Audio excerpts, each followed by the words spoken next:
Bom, estamos na lição 13, estamos na última lição desse trimestre. Eu quero agradecer o fato de você ter nos acompanhado, de ter divulgado, de ter se inscrito nesse canal Classe dos Professores, que é um canal que visa ajudar o professor e o aluno da Escola Sabatina a, de forma didática, fazer um resumo da sua lição para apresentá-la aos sábados nas igrejas.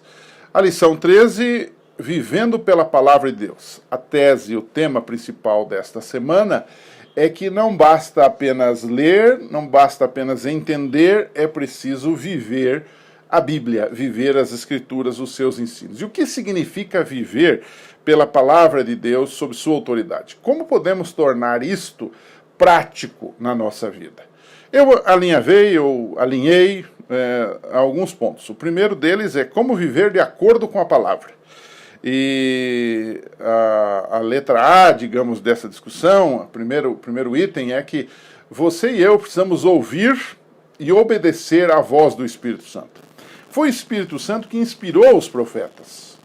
É o Espírito Santo que pode iluminar a nossa mente para que possamos ser guiados, como diz João 16:13, a toda a verdade.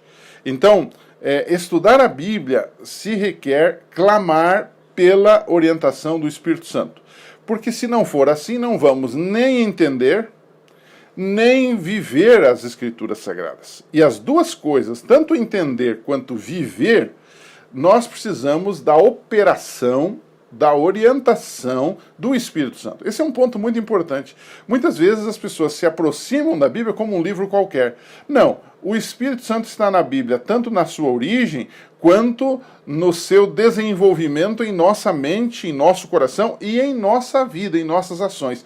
O Espírito Santo nos guia em toda a verdade do ponto de vista teórico, mas também do ponto de vista prático da nossa vida, né? O texto diz que ele opera em vós o querer e o realizar. As duas coisas vão juntas, né?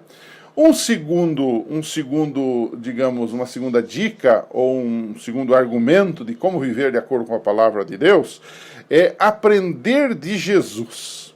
A Bíblia, o personagem principal da Bíblia é o Senhor Jesus Cristo e o plano de redenção, de salvação que ele nos trouxe.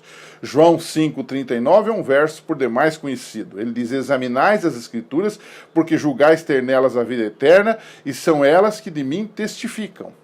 Ele estava, na verdade, aqui não fazendo um imperativo, mas ele estava fazendo uma afirmação onde ele confrontava com a realidade dos judeus da sua época, que liam a Bíblia, que liam as Escrituras do Velho Testamento, que apontavam essas Escrituras para o Messias, para Jesus, que estava na frente deles, e eles não aceitavam a si mesmos. Então Jesus disse: vocês examinam as Escrituras porque vocês acham que nelas tem a vida eterna, vocês estão certos.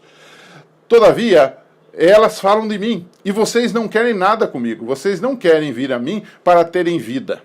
Então, Jesus Cristo é o centro das Escrituras, e toda a nossa interpretação deve ser baseada em Jesus. Mas não só no que Jesus falou, não só no que ele é, mas também naquilo que ele ensinou por vida prática e por suas palavras, por seus ensinos. Mas no final da lição eu vou voltar a esse tópico, porque hoje há muita confusão. Alguns dizem: eu tenho Jesus e não preciso dos ensinos. Eu tenho Jesus e não preciso da doutrina. Alguns chegam a dizer: eu tenho Jesus e não preciso do Velho Testamento. E nem do Novo, nem da Bíblia. Eu tenho Jesus. Mas que história é essa? Separar Jesus dos ensinos de Jesus, da palavra de Jesus, é muito complicado. No final eu vou voltar e vou deixar uma pergunta para você discutir com a sua classe.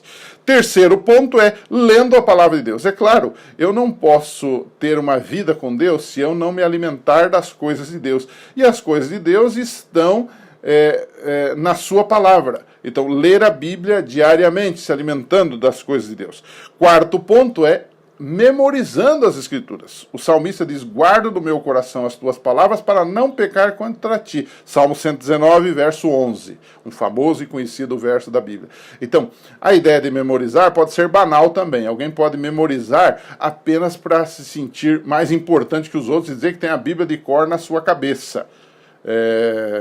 No início do Adventismo, havia um pastor chamado John Andrews, que é muito conhecido entre nós, que há uma história que falam sobre ele, que alguém disse, é verdade que o irmão tem memorizada em sua cabeça toda a Bíblia? Ele disse, olha, eu não sei se toda a Bíblia, mas pelo menos o Novo Testamento eu seria capaz de repeti-lo. Era um prodígio este homem, não é? Mas isso não garante a salvação de ninguém. Agora, o sentido de memorizar aqui não é apenas memorizar, é memorizar no sentido de saber o que está escrito para, na hora certa, lembrar e aplicar na vida. Como Jesus fez com o diabo lá na montanha. Ele disse, está escrito. Ou seja, Jesus usou a palavra que ele tinha já guardada na mente e no coração. Memorização, portanto, é muito importante também no dia a dia.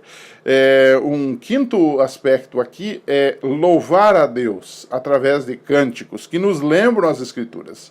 E aqui vem aquele famoso texto de Efésios 5,19, que diz, falando entre si, ele está estimulando os cristãos, a comunidade cristã da sua época. O apóstolo Paulo diz assim, falando entre si com salmos, que eram músicas, com hinos, cânticos espirituais, cantando e louvando de coração ao Senhor. Isso também vai nos ajudar a fixar os conceitos bíblicos, porque os hinos são orações ou são mensagens retiradas do próprio texto bíblico, que nos fortalecem a fé. E então, para terminar essa lição que foi tão importante para nós, eu volto ao tema de a Bíblia e Jesus, que nós analisamos lá no item 3. Nos nossos dias as pessoas dizem assim, olha, eu tenho Jesus e eu não quero saber de doutrina. Eu tenho Jesus, não quero saber desses mandamentos, por exemplo. Eu tenho Jesus e eu não quero saber nem da Bíblia. Não precisamos ficar lendo a Bíblia se nós temos Jesus. Mas escuta, onde é que Jesus é revelado? Na Bíblia. Então, como eu conheço Jesus? Numa experiência apenas mística? Não. Eu preciso me apropriar dos ensinos de Jesus, de quem é Jesus, para entendê-lo e para poder me relacionar com ele. Um bom relacionamento começa com o conhecimento da pessoa com a qual estamos nos relacionando. Então não há como você separar. Então essa dicotomia, essa separação entre doutrina, ensinos e a pessoa de Jesus, isso não existe. Essa é uma falsa dicotomia. Eu tenho que me relacionar com o Jesus que eu conheço e que me conhece. Então não é uma experiência apenas mística, arrebatadora, como alguns têm. Isso aí é um grande erro. E essas pessoas acabam com isto aceitando qualquer tipo de prática, algumas até absurdas dentro da religião. Então isso não pode ser assim. Então a pergunta que eu deixaria para você é o seguinte, nós não precisamos de doutrina, de ensino, se nós já temos Jesus? Como é que você responderia isto às pessoas que têm esse tipo de ideia? E preste atenção numa coisa muito importante. Muitas vezes, mesmo entre os cristãos, a gente não tem isso teoricamente falando, mas a gente tem na prática e nem percebe. Eu tenho Jesus, Jesus está no meu coração. Agora, eu não pratico nada do que Jesus ensinou. Eu realmente tenho Jesus? Essa é uma dúvida, ou essa é uma pergunta, né? O autor da lição faz aqui uma frase que eu queria ler para você, e é a última desse trimestre, que diz assim: usar a autoridade de Jesus para desqualificar a Bíblia ou denegrir partes da palavra como se não fossem inspiradas, talvez seja uma das mais sutis e ainda mais perigosas críticas às Escrituras, visto que ela é feita exatamente no nome de Jesus. Cristo reconheceu a grande autoridade das Escrituras, que em seus dias consistiam apenas no Antigo Testamento. Interessante isso aqui. Então, que você e eu possamos pensar um pouquinho nisto. E Jesus e a palavra vão juntos. A Bíblia diz, o verbo se fez carne e habitou entre nós. O verbo é a palavra. Então, não dá para separar a palavra, o livro, do próprio Jesus, porque é este livro que nos mostra, que nos traz o conhecimento de quem é Jesus, do que ele faz por nós, do grande Salvador e do grande Senhor que ele é na nossa vida. Que o aceitemos e sigamos firmes, e se Deus permitir, no próximo trimestre estaremos aqui com uma nova lição, com um novo tema no Classe de Professores. Fale para os seus amigos, anuncie esse canal, faça-o crescer para a honra e glória de Deus. Um abraço e a gente se encontra.